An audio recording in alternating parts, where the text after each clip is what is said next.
Just as students return to campus for the spring semester, they're greeted by a brand new landmark. Well, this is a small wind turbine. A project that has been in the works since summer. And finally, last year, with some year-end money, we put together some funds to be able to put a small turbine on campus. But a dream for years. Well, the idea came out of our utility group, and the utility group wanted to turn around. We've had a continual emphasis on becoming more efficient, becoming more environmentally friendly.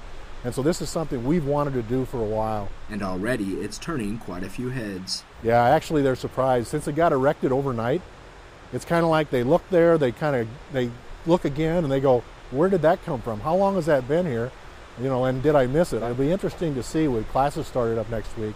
A lot of people have been gone for several weeks for holiday break, to see what they think when they come on campus next week. This new small wind turbine. The rotor diameter is 77 feet. It's 120 feet off the ground.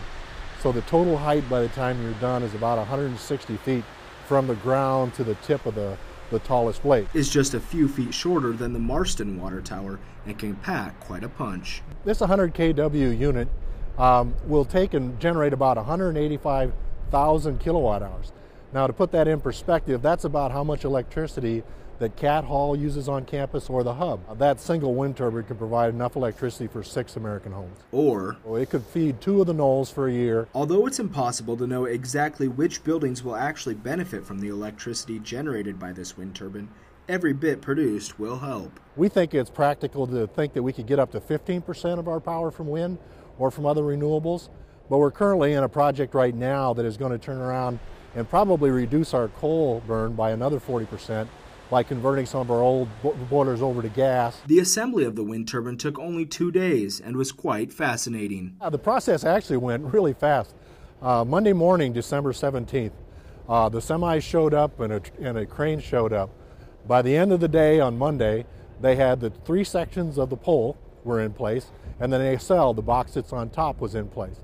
On Tuesday, they began to put the rotors, the blades on the rotor, and put them together on the ground, and they did a single lift to put that in place. If you were to look up there, there's a couple of small ledges on either side of that turbine, and we had guys in safety harnesses that were standing up there essentially bolting that thing together.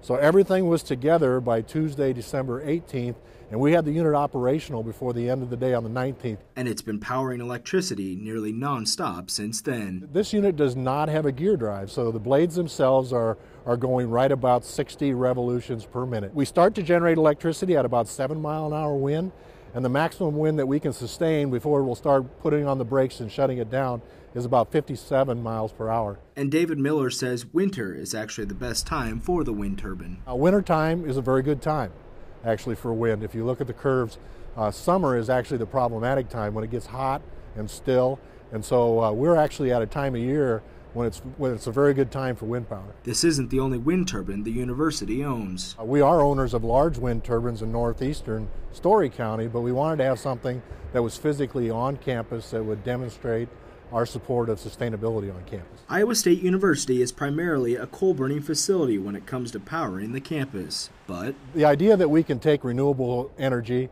and replace that, last year wind power took care of over about 9% of the university's electrical power. And with high hopes, we definitely believe in renewable fuels and want to make this part of our portfolio. And you may just see some more environmentally sustainable projects in the future. This is not going to go away. And as far as we're concerned, we're continuing to look for ways to make our power plant more efficient and make our overall portfolio to be more green and more friendly.